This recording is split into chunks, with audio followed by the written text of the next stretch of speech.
Hey guys! Tonight we step into a world dimly lit by candlelight where glass doesn't just reflect your face, it judges your soul. You're not in your cozy bedroom anymore. No, you're standing in the drafty hallways of a 16th century European courthouse where the air smells of scorched wax mildew and something far less describable. A mirror hangs crooked on the far wall, not for checking powdered wigs or proper posture. No, it's there to see whether your soul shudders when it looks back. Mirrors in this world weren't symbols of vanity, they were traps, tools, evidence, sometimes even executioners. They shimmered with suspicion and superstition. If you looked too long, it meant you were speaking with the devil. If your reflection blinked when you didn't, well, better start praying. You probably won't survive this story. So before you get comfortable, take a moment to like the video and subscribe, but only if you genuinely enjoy what I do here. I also love knowing where you're watching from. Drop your location and local time in the comments. Now, dim the lights, maybe turn on a fan for that soft background hum, and let's ease into tonight's journey together. You're trudging through the cobbled streets of Würzburg, Germany, sometime in the 1620s. It's dark naturally. Every story worth whispering about mirrors begins in the dark. Somewhere behind you, church bells mutter their disapproval. The city, devout and paranoid, is caught in the fever of its own righteousness. You pass a wooden sign nailed to the courthouse door. Those who speak to glass speak also to hell. It's not metaphor, it's a warning. Inside, there's a trial underway. A woman possibly no older than your sister is accused of staring into her bedroom mirror with unnatural fixation. She's barefoot. One wrist is bleeding from rope burn. On the table beside her, a cracked mirror, small handheld, more sentimental than sinister. But according to her neighbors, she whispered to it, asked it questions, maybe even smiled at what she saw. The soul. To you, that sounds like self-reflection. To them, it's sorcery. In the flickering torchlight, the judges lean forward. One gestures to the mirror. She spoke to it. Ask it what it told her. The room laughs the way only people laugh when they're terrified and trying not to admit it. The belief wasn't random. Throughout much of Europe, mirrors were more than polished glass, they were seen as portals. Thin, reflective boundaries between the physical world and something much older, much hungrier. And because most mirrors at the time were backed with silver, an element associated with the moon femininity and magic, it didn't take long for the church to start raising eyebrows. Historians still argue whether mirror paranoia started with religion or folklore. But they agree on one thing. Once the panic began, it spread like fire across dry thatch. You crouch low beside the courtroom wall. The woman's eyes dart toward you. Not really you, of course, just the corner where she thinks no one is watching. She mouths something. Then, ever so slightly, she tilts the mirror, catching the light. Just enough for it to reflect the stone wall behind the magistrates. Nothing magical. Nothing dangerous. Just light bending in glass. That's all it takes. Gasps ripple. One clergyman crosses himself. Another murmurs a Latin phrase that feels like a death sentence. Someone from the back yells, "She's conjuring." And just like that, the trial is no longer about evidence. It's about spectacle. This wasn't uncommon. Records from across Germany, Scotland, and France list mirror-related offenses with eerie frequency. In Bamberg, one woman was burned because her mirror cracked the morning after a storm. In Toulouse, a man was hanged after claiming his shaving glass showed his future death by water. People have claimed TikTok causes mass hysteria, but at least no one's getting executed for a glitchy filter. You take one last glance at the woman as the guards haul her away. Her mirror stays behind, cracked now, smeared with ash from a nearby torch. No one dares touch it, not because it's dangerous, but because everyone's a little too afraid it might show them something. That's the thing with mirrors, they only show what's already there. As the courtroom empties, a judge lingers. You follow him down a hall to a private chamber where he removes his wig and stares into his own reflection for a very long time. You'd think a man who just sentenced someone for mirror gazing might avoid doing the same. But there's the rub: no one thinks they're the witch, only everyone else. He sighs. Then without ceremony, he tosses a heavy velvet cover over the mirror. No more reflections tonight. You wake in the same world, only deeper now. The corridor narrows and the air thickens with smoke soot and the kind of dust that clings to candle wicks and confessionals.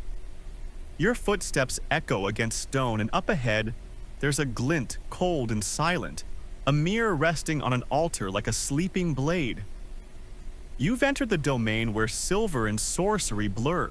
In the 15th century, mirrors weren't household decor. They were luxury items handmade by skilled artisans who knew they were crafting something both precious and unsettling. Most were backed with silver leaf, a process that not only gave the mirror its shine, but also allegedly imbued it with the metal's mystical properties. Silver was thought to repel evil, yes, but also to reflect it. Convenient if you're trying to catch a witch mid-witching. Of course, that didn't stop people from believing that silver-backed glass could do the devil's bidding just as easily. Theologians claim demons could only be seen in mirrors if they chose to reveal themselves, which means brace yourself every time someone looked into a mirror and didn't see something horrific. It was because Satan was hiding, not absent, just polite. You probably didn't need that image before bed. A few doors down, you peer into a candlelit study belonging to Heinrich Kramer. Yes, that Kramer, co-author of the Malleus Maleficarum, the infamous witch-hunting manual. On his desk, a small silver-backed mirror, no bigger than a palm. He called it Speculum Interrogandum, a mirror of interrogation. According to his notes, it was used to extract confession from the soul when the mouth lies. Translation: if a woman's face twitched wrong or she refused to look at her reflection, she must be hiding something. Historians still argue whether Kramer actually used the mirror during trials or just liked the idea of it. Some say it was symbolic, a metaphor for introspection and guilt. Others, they say it was weaponized psychology centuries ahead of its time. After all, how long can you stare into your own eyes without feeling exposed? You sit in a wooden chair across from the mirror. Just for a second. The room is silent, but somehow you hear whispers, faint, like voices underwater. Then you realize it's your own breath, quick, uneven. The mirror reflects it all, every nervous swallow, every flicker of doubt. This wasn't about magic, it was about pressure. And people crack under pressure. Down the hall, a noblewoman weeps into her hands. Her maid reported that she kept a covered mirror by her bedside, one she whispered into before sleeping. It's enough to warrant questioning. She asked it questions the maid insists, and it answered. Truth. The mirror was a wedding gift, a token of a love long gone. But no one's interested in romance tonight. Only confessions. Fun side note.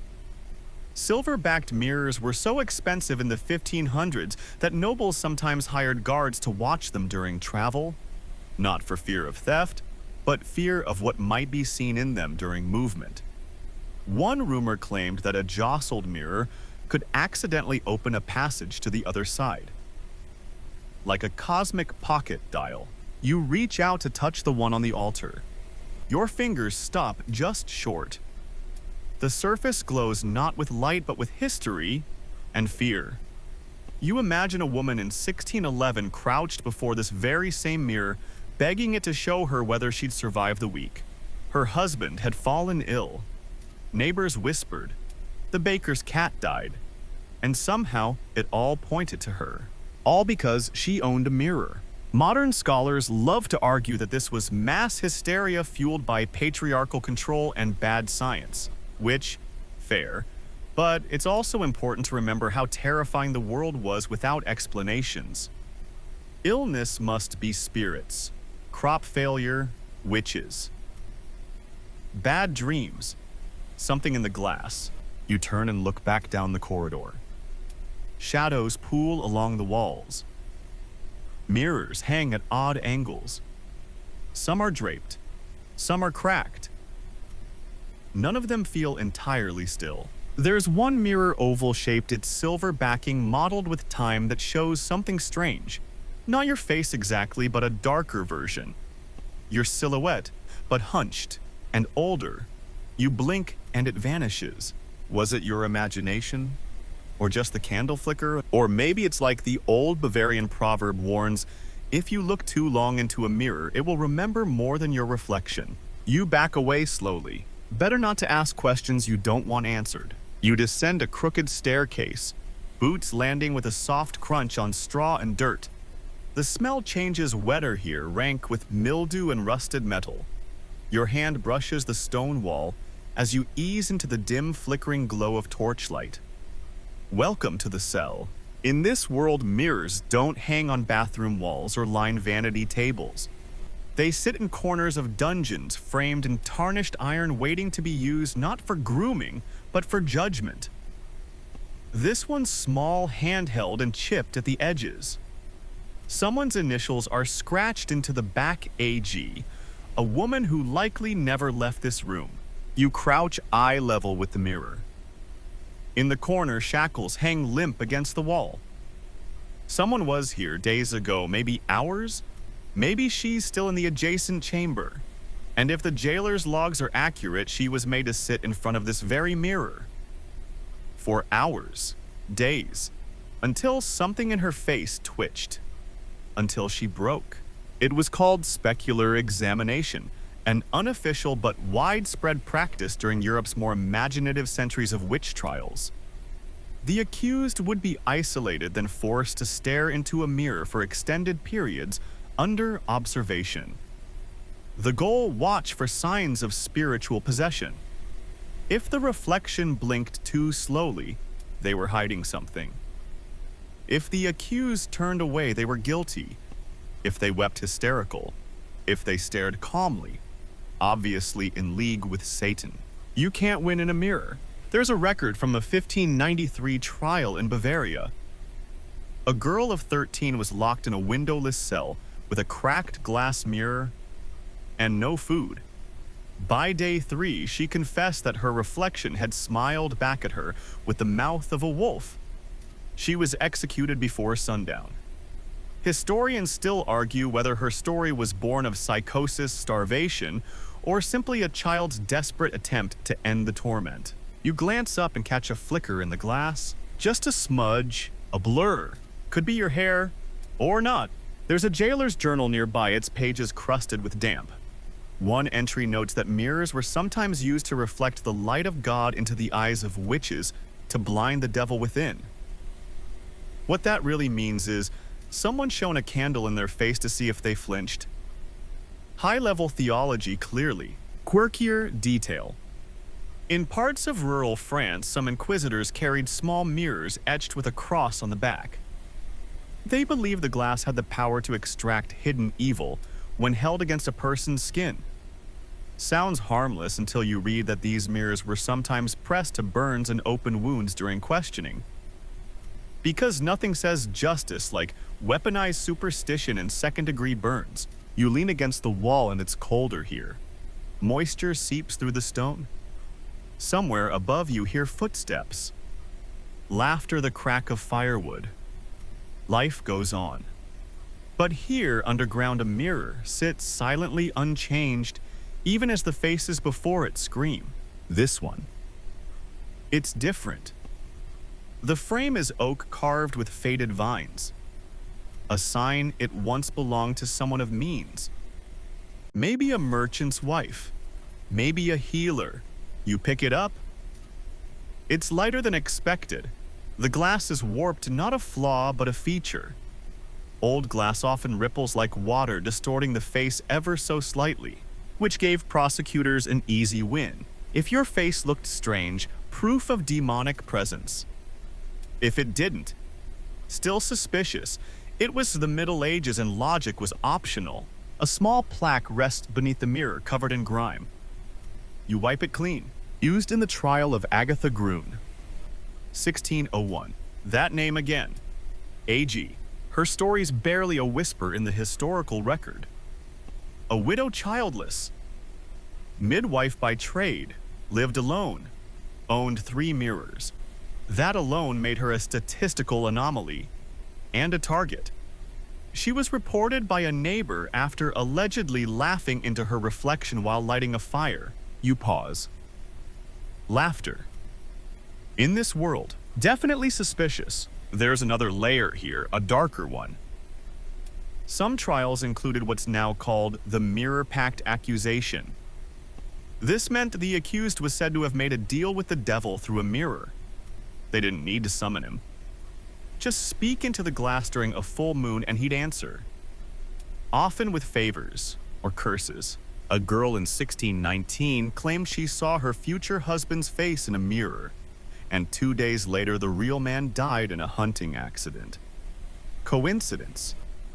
Sure, but not in the eyes of a deeply superstitious village with a surplus of pitchforks and a shortage of explanations. You shift the mirror in your hands. For a second, you swear it goes dark like the surface swallowed the torchlight. You blink. It's back. Sometimes mirrors lie. Sometimes they tell the truth no one wants to hear. And sometimes they just watch. Quiet, patient, waiting. You follow the chill through a narrow hallway where the walls begin to close in like the breath of an old cathedral. Iron rings hang from the stone. A rusty hook dangles from a ceiling beam. Ahead, a thick wooden table groans under the weight of strange tools, jagged pliers, leather restraints, spiked collars. And right in the middle, like it belongs there, a hand mirror. You pause. It shouldn't be there, but it is. The witch hunter's toolkit was never just about pain, it was theater, and the mirror. That was the curtain call. You reach for it slowly, careful not to disturb the objects around it. The frame is dark walnut scorched at one corner. The glass is cloudy but intact, and on the back, etched initials again, TR. This one belonged to a hunter. His name's been mostly forgotten. Tobias Rott. Operated in Saxony during the early 1600s. Not a priest, not a scholar. Just a man with connections, a terrifying confidence, and a habit of writing everything down. In one letter, he brags about using mirrors to expose witches to their true selves. Of course, what he actually meant was he held it up after an hour of sleep deprivation and beatings, hoping something in the accused's face would twitch, weep, or plead. That was all the proof he needed. You sit on the edge of the table and imagine it. A woman bound accused of harming a child. She says nothing. They hold the mirror to her face. She blinks, maybe from the torchlight, maybe from fear. Maybe because she hasn't slept in 3 days. Rott notes the unclean reaction, writes it down, adds it to her record. 3 blinks away from the pyre. Historians still argue whether witch hunters truly believed in what they were doing or simply exploited hysteria for power. Either way, mirrors became one of their favorite props. Not for what they revealed, but for how they forced people to see themselves broken and terrified in the most dehumanizing moment of their lives. One of Rott's surviving journals includes an unsettling note. When the mirror shows nothing, she is of Satan. When the mirror shows tears, she is guilty of lies. When she stares calmly, she has given herself over to the prince of hell. All faces condemn themselves. None are innocent. That kind of sums it up. In the corner of the chamber, there's a display, 3 masks each labeled with names and trial dates. Below them, cracked mirrors. Each one was presented during questioning. One still has dried blood in its corner. You want to look away, but can't. It's strange how something so delicate, so seemingly fragile, was used with such cruelty. A blade can be blamed. A fire leaves no doubt. But a mirror makes you accuse yourself. There's one mirror here that's different. It's round, framed in iron with a backing made not of silver but lead. A rarity, heavy in your hands. You tilt it and the glass doesn't shimmer. It absorbs light somehow, as if it's not reflecting the room but remembering it. Local legend says, Rot used this one on a girl who claimed she could see spirits. He told her to show him. She did nothing, just stared, until she whispered, "There's a man behind you with a mirror for a face." Rot laughed. Then according to his scribe, she said something else. "Now he has your face." She was executed the next morning. Rot died 2 months later, mirror found beside his bed shattered. You tell yourself it's just a story. Probably is. Probably. But here's a little known tidbit in several regions, especially Eastern Europe. Witch hunters were also examined with mirrors before being certified. Why? Because people feared that prolonged exposure to evil could corrupt the soul through reflection. So yes, the mirror was used to test the hunter too. Which is ironic, isn't it? One of the masks on the wall belongs to a man. A hunter turned accused, caught talking to his mirror at night. Swore he was questioning the reflection for inconsistencies. They didn't buy it. The wheel turns quickly when you're playing with fire. You set the heavy lead-backed mirror down gently. For a moment, the table creaks like it remembers. The air stills.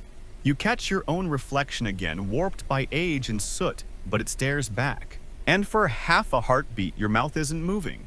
The ground shifts beneath your feet as you enter a smaller chamber, low-ceilinged, thick with dust and incense. The flicker of a candle dances over a basin of dark water. But that's not what catches your eye. It's the girl, or rather the shape of her kneeling, silent, rigid. She's gazing into the water like she's fallen asleep with her eyes open. You're not in a cell anymore. You're in a parlor. Not all witchcraft began in chains. Sometimes it began with a question, and often that question was whispered into a surface that shouldn't answer back. Scrying, they called it. Divination by mirror water, obsidian polished bone, anything with a surface deep enough to hold a secret. It's as old as mythology. The Greeks did it. The Celts made entire rituals out of it. But in 17th century Puritan Europe, it was a death wish wrapped in candlelight. You tiptoe closer. The girl doesn't look like a witch. She looks like someone trying not to be noticed in her own house. The mirror beside her is small, bronze-framed, barely more than a handspan. It lies flat on the floor, catching the flame's reflection, one flicker too. She whispers a name, then another. She's not casting spells. She's asking to be seen. That was the crime. According to trial records in Essex, England, one Margaret Hawthorne was found guilty of speaking to her dead brother in the water. Her testimony: she just wanted to say goodbye. Her punishment: you can guess. Historians still argue whether these women believed they were practicing magic or whether they were simply mourning, desperate, or curious. The line was thin and thinning further with every trial. And the mirror? Always the scapegoat. You crouch beside the basin. The water is still. You stare. At first, it's nothing, just a blurry version of yourself. But then the candle flickers, and for a second the reflection shifts. Your jaw seems sharper. Your eyes darker. It's your face, but not your expression. You blink. Gone. Scrying worked like that. Or didn't. Either way, it was easy for accusers to claim it did, especially if they needed a confession, or a scapegoat, or someone to blame for their crops, their babies' fever, their husband's bad dreams. Let's be honest, blaming a woman for staring into water is easier than explaining mold on wheat. You walk further in, past a shelf of items seized from the accused. A mirror with a black silk cover, a crystal bowl, a comb, a wax doll with a piece of mirror embedded in its back. According to folklore, this last item was used to send pain by reflecting a person's image through the doll's eyes. Probably nonsense. But in a village where pigs die unexpectedly and people speak in tongues during storms, it's enough to start a riot. You pick up a parchment. A scribbled note from a parish priest reads, "The girl used a shard of glass to summon a storm." Her voice changed. She laughed in a language no man knew. "I have sent for firewood." That escalated fast. Here's your fringe fact of the night. In some Slavic traditions, young women used to perform mirror rituals during Christmas Eve to see their future husbands. They'd stand in front of a darkened mirror holding a candle chant, a rhyme, and wait. If they saw a man's face, it meant a wedding. If they saw a skull, death. If they saw nothing, well, better luck next year. It was considered harmless fun until the practice crossed into Western Europe during a time of hysteria. Then it became dangerous. Then it became proof. You step away from the girl, she hasn't moved, but something tells you she knows you're here now. In the back of the room, a shuttered mirror leans against the wall. Unlike the others, it's large, tall enough to show your full shape. It's covered in velvet nailed shut along the frame. A warning. You feel the temptation anyway. You brush the cloth aside, just a corner. Light slips in. Nothing happens. Then the flame behind you flickers. And the girl. She's gone. The basin is still full. The candle still burns. But the air feels different now, heavier, as if something's just been pulled into the room.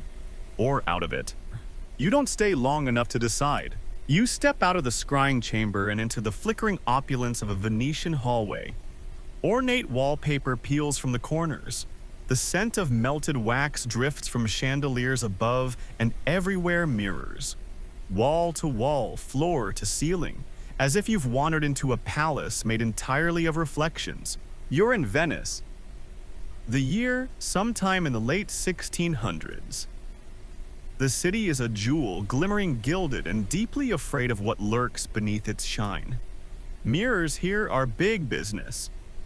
Crafted by elite artisans from Murano, these glass masterpieces fetch more coin than some homes. They're secret. A mixture of soda lime and Venetian sand perfected over generations. Their curse, they reflect more than just beauty. The city knew this. That's why at the peak of mirror paranoia, certain councils quietly passed reflection bans, unofficial but enforced. During witch trials, any accused woman's private quarters were stripped of all glass. Not just to remove temptation, but because a mirror, especially a beautiful one, might offer the accused a secret line of communication with the other side. You walk past a locked door, feel your own face multiplied dozens of times around you. Each reflection is slightly warped. One eye a touch too low. Another with your mouth slightly parted when yours is closed. It's subtle, but it's there.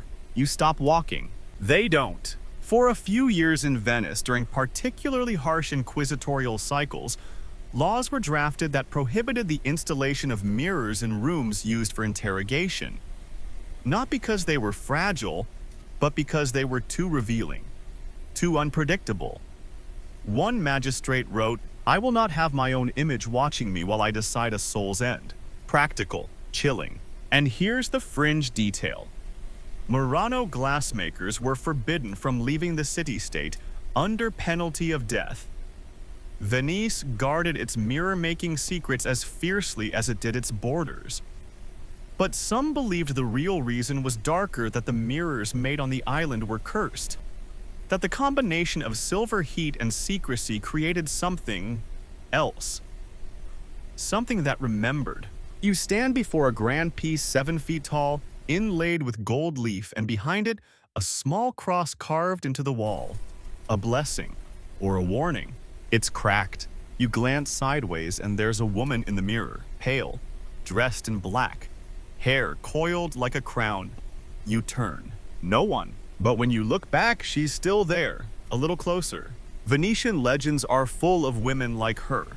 Elegant, powerful, and utterly alone. Ostracized for knowing too much.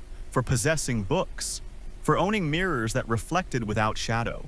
Some mirrors were believed to be so finely made that they didn't reflect the room but the person's true soul. A dangerous feature in a city full of secrets. It was said that nobles refused to keep full-length mirrors in their bedrooms for fear they'd catch a glimpse of something watching from the inside. You take a deep breath and move down the corridor. Your reflection follows, twitching half a second too late. It's just glass, you tell yourself. Just physics.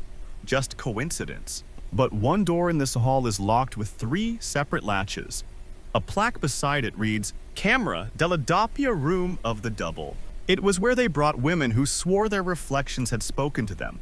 Not once, repeatedly, in calm, measured tones. One diary recovered from the trial of Katerina Moreski, a silk merchant's widow, describes her mirror self as kinder, more confident.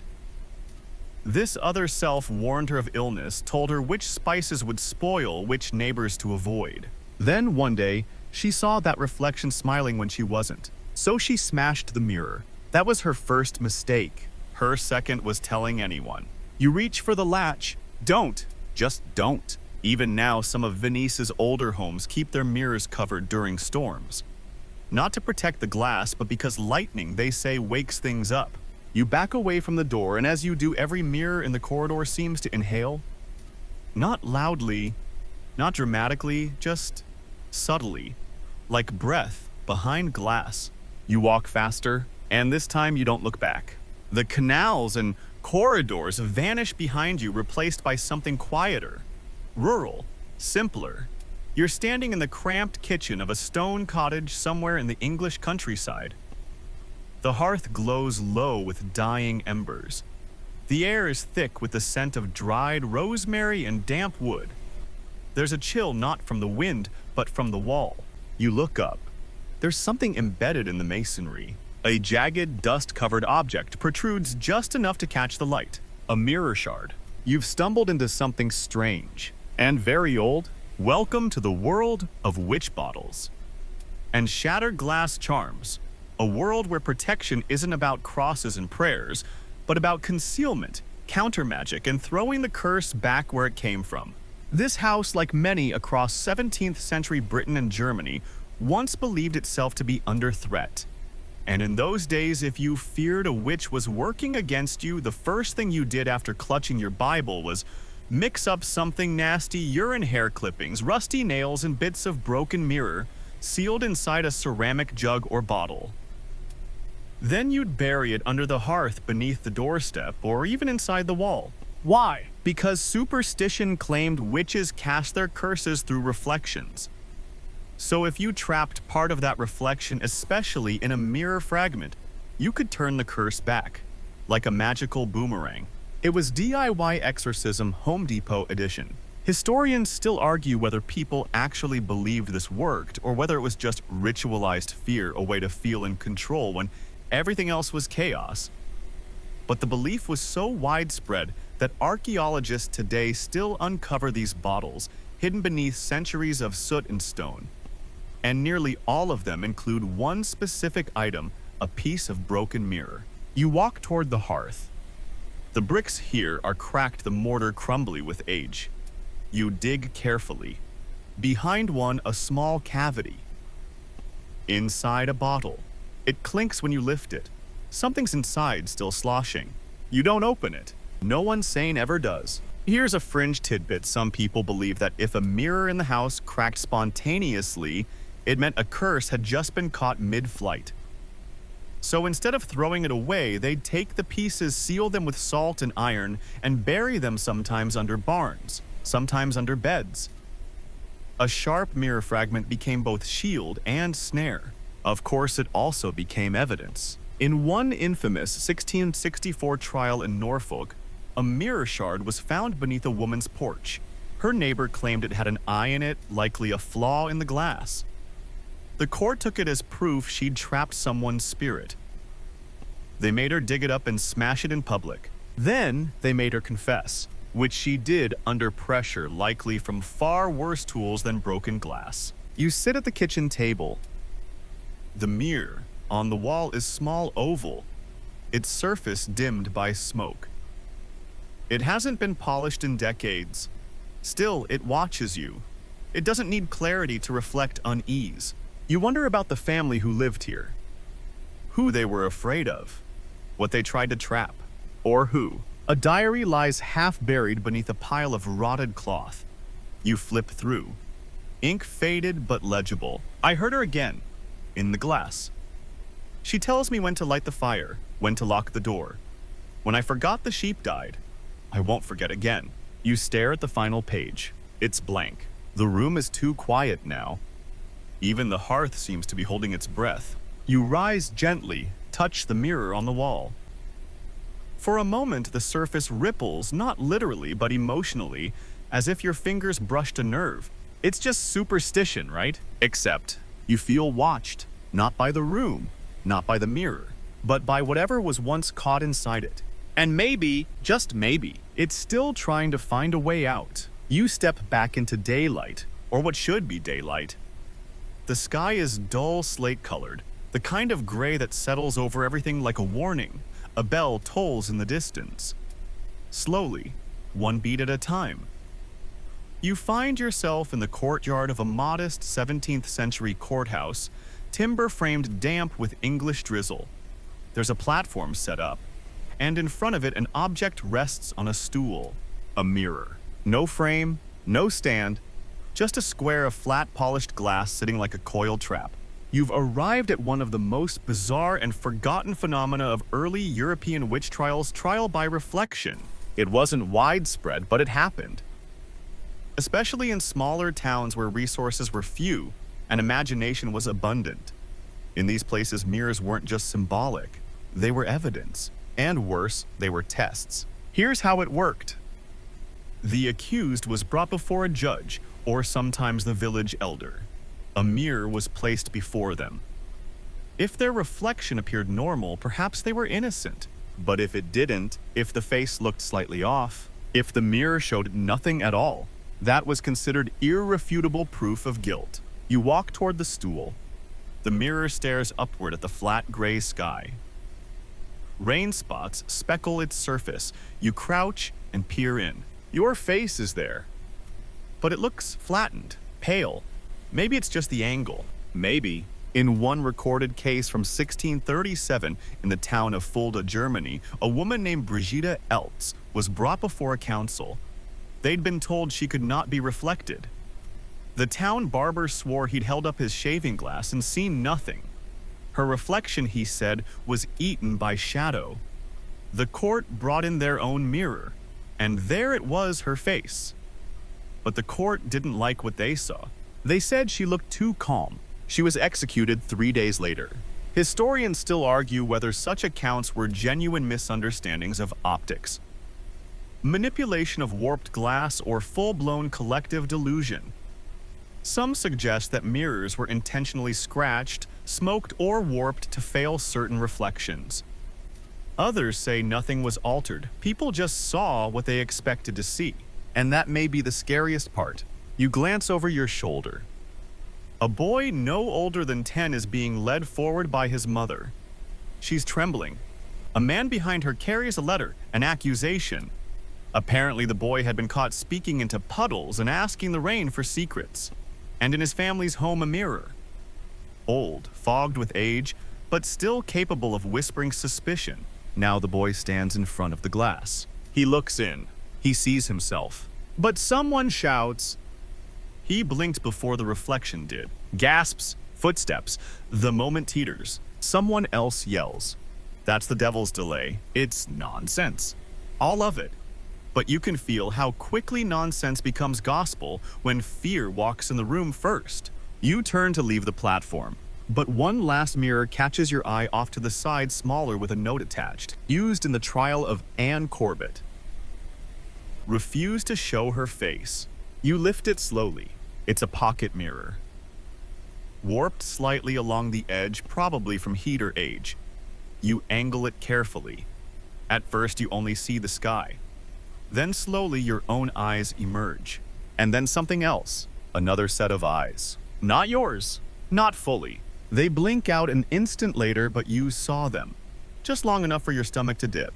Just long enough to remind you why mirrors became feared in the first place. Because they never blink first. They wait. You've left the courthouse behind, but its echoes cling to you. The ground softens underfoot, turning from cobbled stone to dew-wet grass. You're moving uphill now toward a modest chapel that has long since closed its doors. Its stained glass windows are cracked. Ivy threads through the eaves like veins, but it's not the architecture that holds your attention, it's the line of portraits, paintings. Wooden panels faded with time nailed to the outer wall like a gallery of ghosts. Each one bears a name, a date, and in some cases, a diagnosis. Cataracts, strabismus, albinism. One simply reads, Eyes of the Serpent. You're staring at the legacy of women and men who were accused of witchcraft because of how they looked. And central to that suspicion, their reflections. Or lack thereof. You step closer to the chapel's door, push it gently. It creaks inward. The air inside is dry and still with that familiar hint of burnt wax. And there at the front where a crucifix should be is a tall antique mirror. Frame chipped, surface fogged, but still upright, still waiting. This is where they brought the visually suspicious. People with lazy eyes, double pupils, involuntary blinking. Anything that made them appear untrustworthy when seen in glass. You approach the mirror and look into it. Your reflection wavers not from magic but from self-consciousness. You're too aware of your own blinking now, of the way your mouth rests, of that slight twitch you never noticed before. And just like that, you understand how easy it was to fall into the trap. Records from the 1600s show that women with amblyopia, what we now call lazy eye, were disproportionately accused of witchcraft. Not because of anything they did, but because their reflection seemed unsettling. A blink that didn't match, a gaze that wandered. To a frightened villager, that wasn't biology, it was betrayal. Historians still argue whether these accusations stemmed more from ignorance or willful cruelty. Likely both, but the result was the same. Distorted faces became distorted reputations. You walk to a bench near the front pew. A bundle of letters rests on it, testimonies written by those who survived. One catches your eye. They said my right eye saw the devil and my left saw the truth. I told them both saw hunger. That was not the answer they wanted. You close the letter. There's another painting here hidden behind a curtain. You pull it aside and stare at the portrait of a girl. Pale-haired, eyes wide. Her name is faded, but scrawled beneath it is a single phrase. The mirror turned away from her. It's an old myth. Probably not true, but terrifying nonetheless that some mirrors rejected those they deemed unworthy. If a person stepped in front of a cursed mirror and it cracked or went black, the community took it as divine judgment. And here's the fringe tidbit. Some churches built mirror fonts, reflective water basins used in baptism. But during the witch hysteria, many were boarded up or drained. Why? Because some claimed they saw demons hovering near the reflections of unbaptized children. You glance back at the tall mirror. It hasn't moved. But you have the distinct sensation that it's tired of seeing faces. Tired of being asked to confirm guilt it never agreed to. Tired of being a tool in the hands of those too afraid to see what was really there. You touch the frame gently, and for a moment your reflection flickers, not broken, not demonic, just human, flawed, fragile, the way every accused soul once was before a courtroom of strangers and a mirror that could never speak in their defense. You lower your hand and walk quietly out of the chapel. Let the mirror rest. You descend from the chapel through a mossy path that winds between wild hedgerows and worn headstones. A raven cackles overhead, indifferent to your unease. In the clearing ahead, a church rises, not grand like a cathedral, but imposing in its austerity. Whitewashed walls, tall arched windows, a single wooden door bolted shut. But the door swings open for you. The interior is dim, the pews warped and bowing like ribs in a sleeping beast. Candles flicker on the altar, long forgotten by whoever lit them. But it's not the candles that hold your gaze. It's the mirrors. Not one, not two, dozens. All small. All turned toward the pulpit. Their faces blank. Their silence louder than any sermon. You've entered the quiet intersection of church magic and misogyny. In the 1600s, churches across Europe condemned the vanity of mirrors. But only some mirrors, and only some people. Guess who? Yes, women. You walk slowly past the pews. In many sermons, mirrors were preached against as instruments of sin, not because they were magical, but because they encouraged vanity. And vanity in the church's eyes was a woman's original flaw. Eve didn't just eat the fruit, she probably admired herself in it first. One infamous sermon delivered in Cologne in 1632 raged against maidens who gaze into glass, as if it were scripture claiming such behavior made them susceptible to devilry. The logic. A woman looking at herself too long might start believing she was her own authority. Can't have that. You pause at the altar. Carved into the pulpit's edge are faded words, "Reflect not lest ye be deceived." Irony much. Historians still debate whether the church's crusade against mirrors stemmed more from fear of paganism or from a desire to regulate women's behavior. Probably both. But one thing is clear, the mirror became a scapegoat for a society deeply uncomfortable with women who thought independently. And in many places, owning more than one mirror was considered extravagant, suspicious even. Some women were accused of witchcraft simply for possessing a vanity set, especially if it was inherited. A grandmother's mirror. Obviously enchanted. How else did she keep her skin so smooth? You stand before one of the old mirrors here set in a frame shaped like a flame. A single scratch runs diagonally across it, intentional maybe. You tilt your head. And there in the glass, something flutters. It's your face, but not quite. Your mouth seems to move a beat too late. Your eyes look through the glass, not at it. You blink hard and the image snaps back to normal. But not before you see the faint outline of another face in the pew behind you. You turn. Empty. Just as expected. You move past a confessional tucked in the far corner. The curtain is moth-eaten. Inside a chair and yes, another mirror. This one is smaller with a sunburst frame. Likely once used in rituals not approved by the higher-ups. Here's the fringe detail.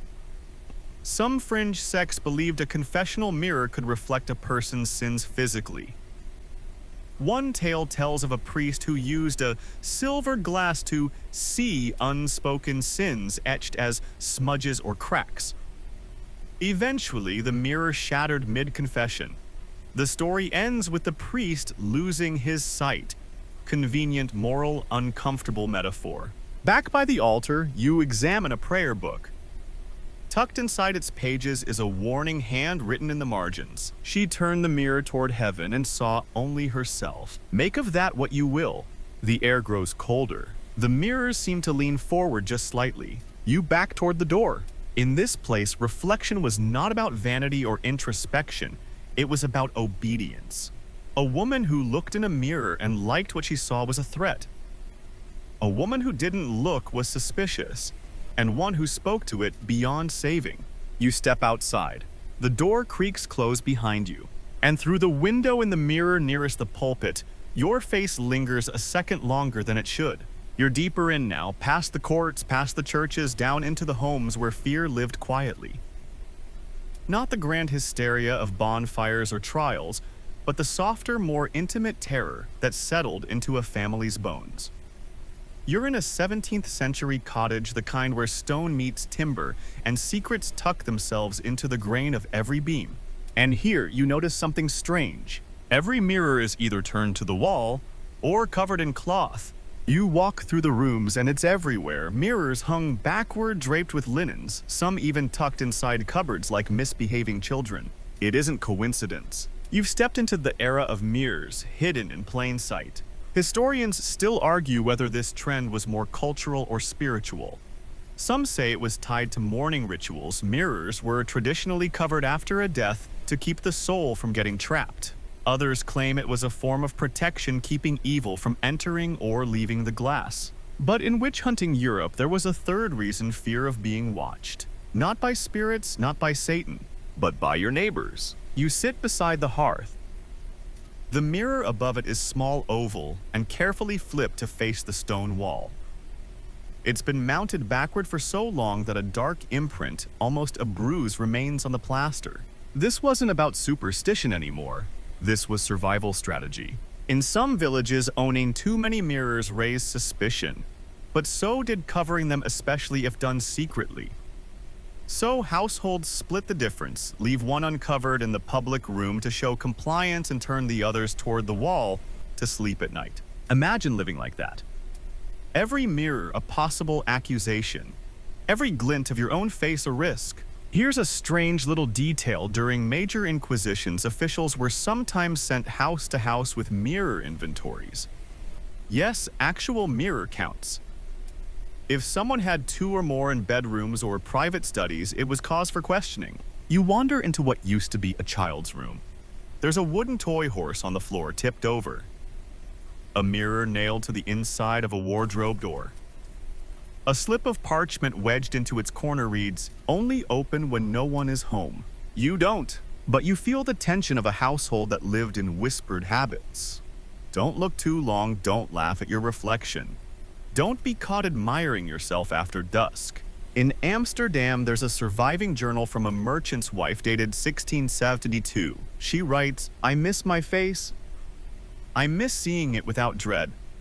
I cover the glass, but some days I uncover it just for a breath, like one peeking through curtains during a storm." Even the act of self-recognition had become dangerous. And yet, mirrors persisted. People kept them, hid them, carried shards of broken ones sewn into hems, hidden in books smuggled in boxes of spices. Not because they were magical, but because they were themselves, personal, intimate, proof that they existed. You step into the pantry. The air is stale. A mirror lies on a shelf completely black with grime. You wipe it gently with your sleeve, and behind you something moves, or seems to. Just the shift of a shadow, surely, but enough to make you question what the mirror saw before it saw you. This cottage belonged to someone who knew too much, or feared too much, maybe both. The kind of person who held their breath when they passed a window, who timed their glances, who understood that the reflection itself wasn't the threat. It was what others said you saw. In the parlor, a family portrait hangs over the mantel, 5 figures, all eyes forward. But the paint has flaked away from one corner, and beneath it, faintly outlined, you spot a mirror embedded behind the canvas, a hidden one. Some mirrors weren't turned or covered. Some were buried into the walls, watching everything, silently, forever. You leave the house without touching another thing, not because you're scared, but because this place doesn't want to be remembered. It just wants to forget what it saw. You walk further into dusk now. Trees close around you, their branches arcing overhead like the ribs of something ancient. You follow a dirt road toward a crumbling building, barely holding itself upright, a magistrate's record house if the carving above the door is to be believed. The scent of mildew and dry ink wraps around you the moment you cross the threshold. This is where the paper trail ends or begins. A place where names were inked beside curses and glass was cataloged alongside nooses. You're surrounded by shelves sagging with parchment and bound ledgers. Some bear seals cracked with age. Others are nothing more than stitched rags. But all of them all mention mirrors. This is where the bureaucracy of fear lived. You open a thick book labeled Testimonies, Essex, 1628 to 30. Inside, neat columns of names, ages, and disturbingly mirror-related notes. One reads, "Observed her image in the glass whispering after her mouth had closed." Another, "Denied ownership of mirror. Mirror later found behind chimney. Charges doubled." It's easy to forget that the witch trials weren't just torch mobs and frantic accusations. They were systems, with protocols, paperwork, procedures, and mirrors were part of that structure, coded, analyzed, weaponized. You flip through more pages. Here's one that stops your breath. Mirror confiscated. Reflection recorded as unclear and flickering. Object moved to vault. Accused sent to gallows. Mirror remains locked. You find a map scrawled on the next page, an outline of the vault's layout. There's an X marked in one corner next to the word specula. That's Latin for mirrors. This wasn't storage, this was containment. Historians still argue whether these vaults were meant for preserving evidence or hiding it. Some claim the church demanded the mirrors be destroyed after a trial. Others say certain inquisitors kept them, especially the ones that behaved strangely, Maybe out of curiosity, maybe out of fear. You open another journal. Its script cramped and erratic. The writer, possibly a scribe, describes a mirror that changed when moved from trial to trial. In one town, it showed faces that didn't belong to the accused.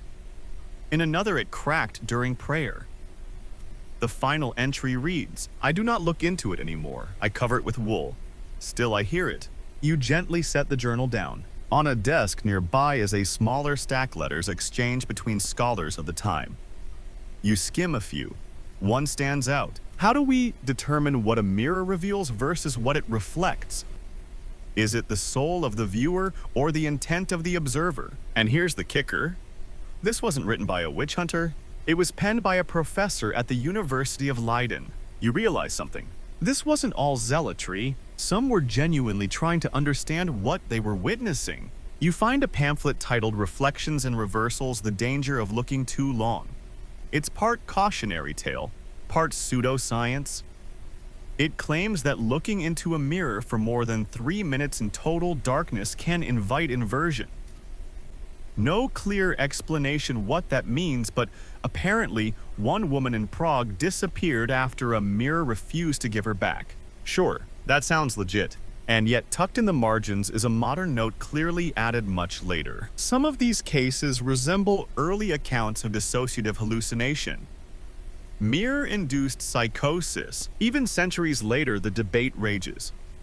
Were these people cursed, traumatized, manipulated, or simply victims of their own minds? You run a finger along the spines of the records.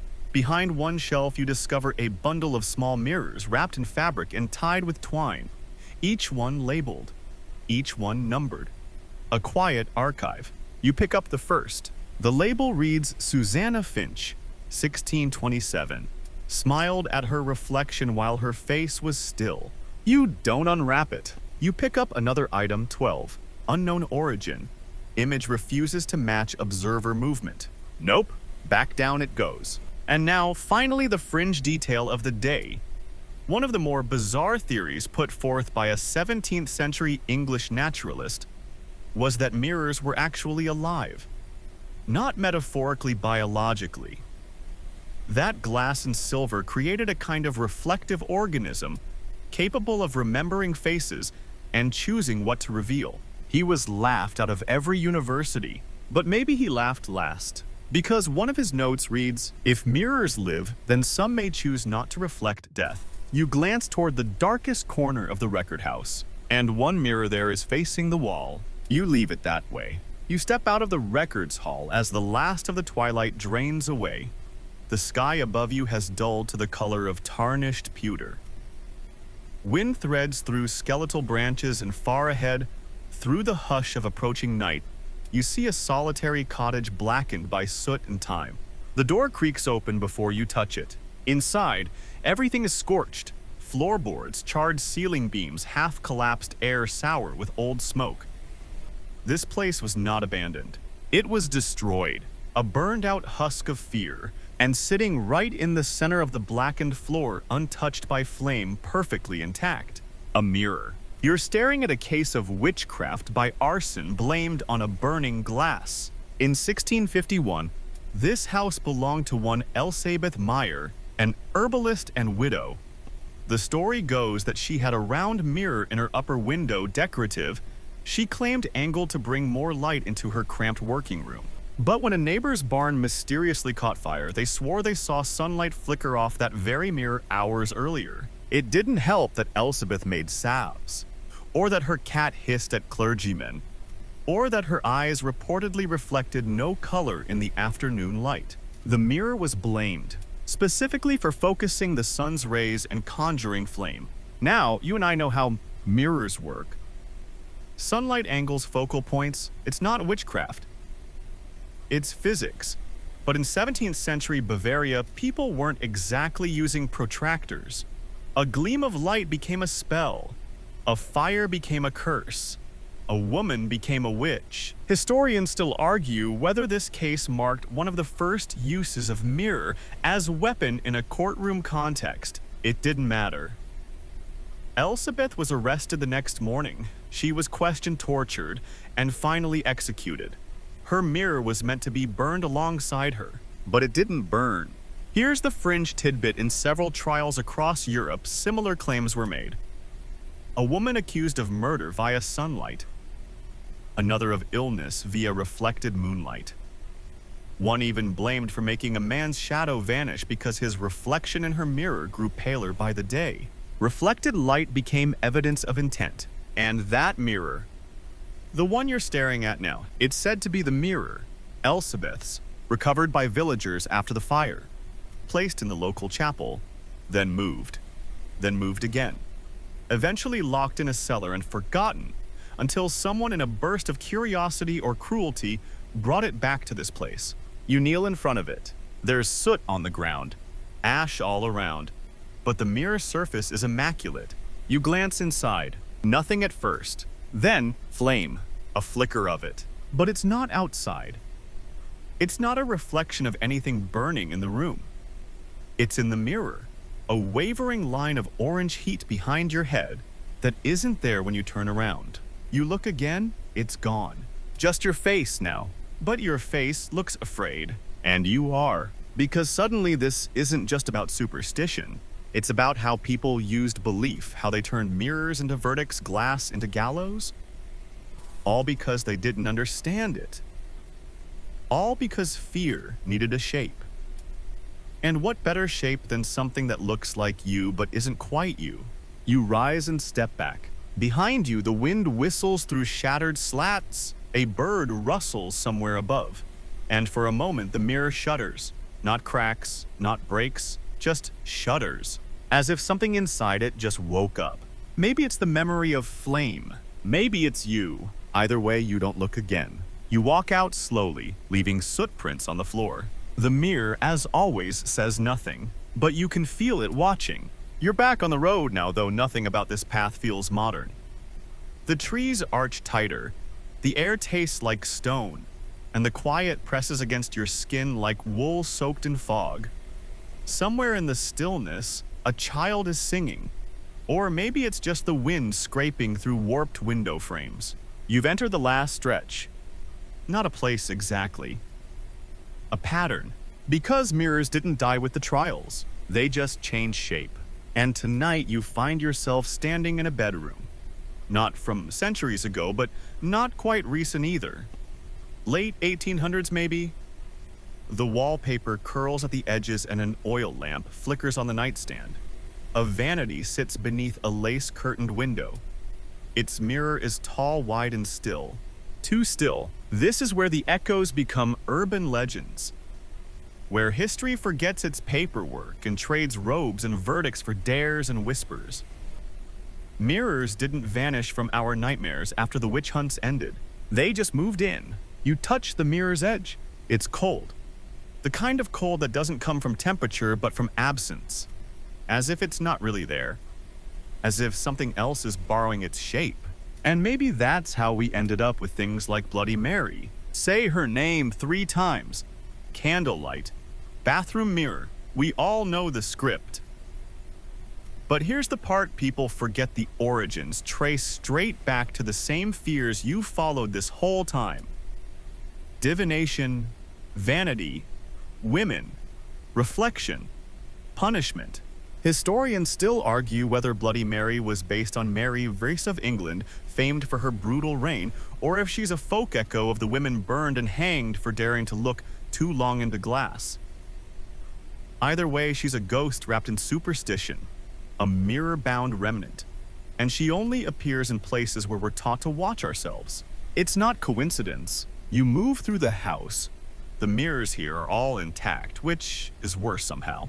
In the parlor, a man's reflection twitches just slightly off from his real movements. In the hallway, a girl's shadow falls the wrong way when she passes the mirror. And in the attic, well, you don't go up there. There's a small book on the nightstand, cloth-bound, titled Reflections Collected, Accounts of the Supernatural in Glass. You open it. First entry. She brushed her hair in the mirror and watched her reflection set down the brush first. Another, the man said his mirror aged him faster.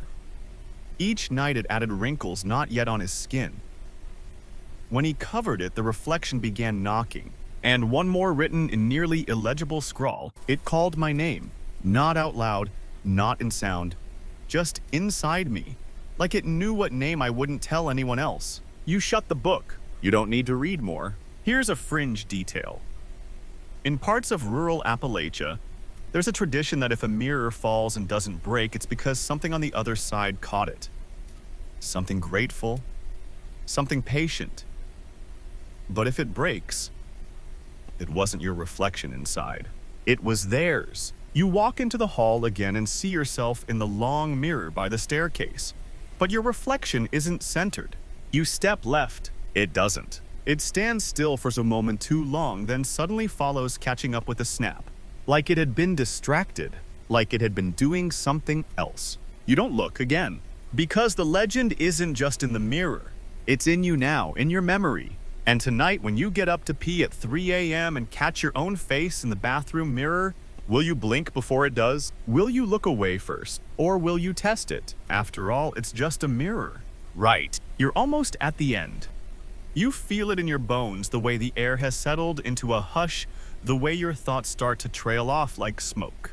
But there's still one place left to go. One more mirror, one more moment of silence before the story ends. You're back where you started, but everything feels shifted. The room looks like yours. Your bed, your desk, your shelves, but the walls are too still. The clock ticks a little too loud. And across the room against the far wall stands a mirror you don't remember owning. Simple frame. No cracks, no burn marks, no secret initials. But it knows you. You walk slowly toward it, heart beating like you've been running. Each step feels like it echoes too long, like the floorboards are holding their breath. The mirror reflects your every movement. Accurately, too accurately. There's something in that precision that feels off. You pause a few feet away. It's just your reflection. Same clothes, same tired eyes, same sleep you haven't quite reached. But then just as you start to relax, it happens. A twitch. Not big, not dramatic, just your eyebrow lifts a second late. Your eyes narrow while yours stay wide. And for a moment, so brief it might not have happened, your reflection smiles before you do. And that's the moment you realize it's been watching longer than you've been looking. This isn't ancient Europe. There is no inquisition outside, no trial, no executioner waiting. And yet the dread is the same, because the real fear, it never left. It just evolved. Now, we don't burn witches. We just tell children not to stare at the mirror in the dark. We joke about Bloody Mary. We laugh at horror movies where mirrors shatter on their own. But we still cover them when someone dies. We still feel that chill when we catch a glimpse of ourselves in the TV at night, or a dark window, or a car's side view mirror on an empty street. Because the truth is, deep down, we never stopped believing that mirrors can see something we can't. Historians still debate whether it was religion, paranoia, misogyny, or folklore that turned simple glass into a tool of terror. But you're staring at a piece of it now, and it's staring right back. You step back slowly, refusing to turn away too fast. That's the rule, right? Never turn your back on something that watches. The room stills, your breath slows, you lie down finally, and the mirror blessedly does nothing. But just before your eyes drift shut, you think you hear it whisper. Not a voice, not words, just a breath. Soft, close, inside the glass. And now, the mirrors are still. The images, the echoes, the old whispered fears, they settle like dust in the dark corners of your mind. You've walked through centuries tonight. Through stone chambers, scorched floors, velvet-draped parlors, and whispered trials. You've seen how simple reflections became tools of fear, how a glint of light could ignite a fire, how your own face in the wrong light could become evidence. But that's all behind you now. Those old halls have collapsed into silence. The shutters are drawn, the candles have burned low, and the mirrors have forgotten your name. For now, let that thought drift with you, gentle as fog rolling in over a quiet field.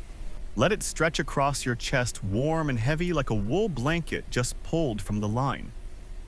Each breath slower than the last, your limbs softening, your pulse smoothing, your thoughts sliding from shape into shadow, from sound into silence. Even the strange parts, those flickers, those phantom smiles feel quieter now.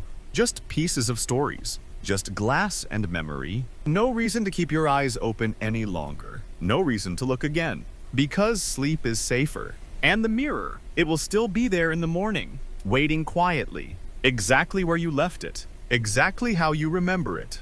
Probably